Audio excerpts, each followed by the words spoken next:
So the 2024 season is over, and after a final round decider, McLaren are World Constructors champions for the first time in 26 years.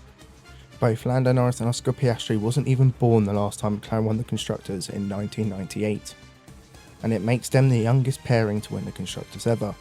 But this almost didn't happen.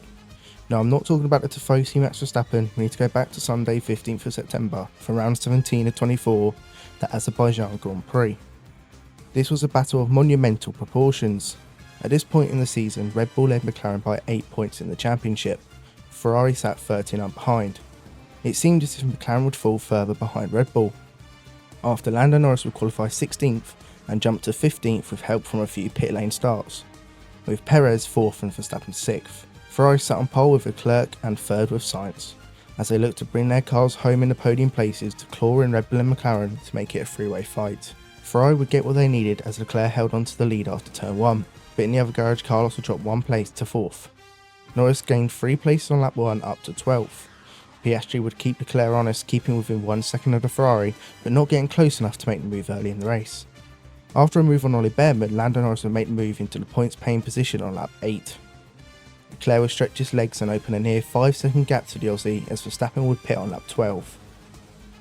Perez followed on lap 14 as he looked for his first win of the season.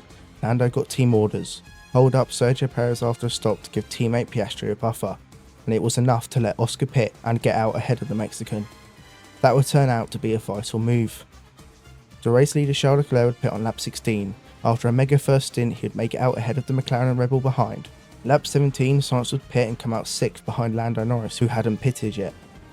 Lap 20, Oscar Piastri would get into DRS in the main straight of the Monaco driver, and just like his fellow Aussie, he would lick the stamp and send it into turn 1, snatching the lead away from Leclerc and Ferrari with a brilliant move. Charles would try to snatch it back into turn 2, but couldn't get the move done. For the laps that followed, Piastri and Leclerc would pull away together, while Lando Norris would block his title rival Verstappen.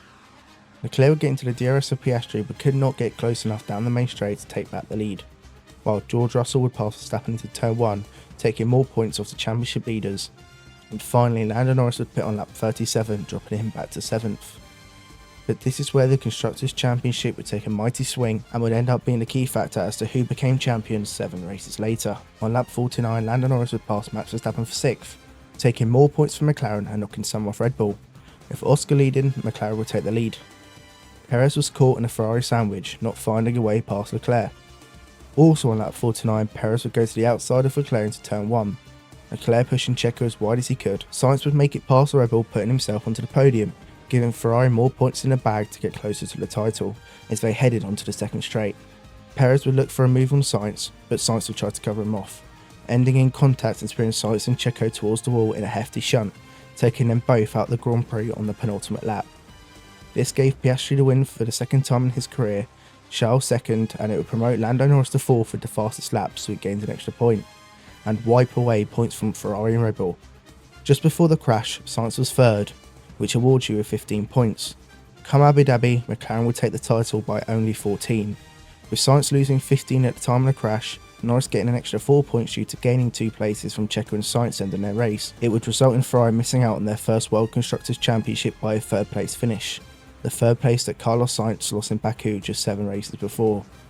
Yes, there are other factors too as to why Ferrari lost and even how McLaren won, which could be a topic of a future video, but this is a big one and in my opinion, the biggest. It's mad to think how in 24 races, a missing 3rd place potentially costed the biggest Formula 1 team a championship. And this one's not over yet. We're heading into the wall at high speed.